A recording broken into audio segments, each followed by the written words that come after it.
Assalomu alaykum va rahmatullohi va barakatuh.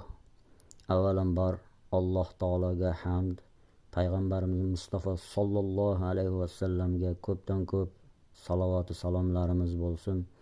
Bizlarga Alloh taoloning rahmati, payg'ambarimizning shafoati nasib aylagan bo'lsin.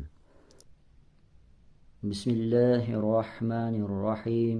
4-kitob 186-hadis. Amr o'z otasidan rivoyat qiladi.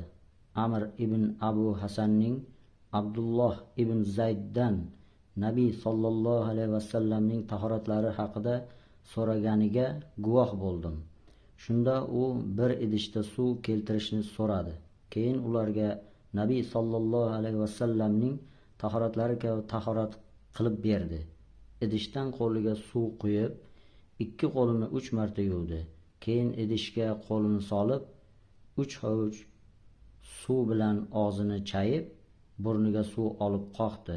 So'ngra qo'lini solib, yuzini 3 marta yuvdi.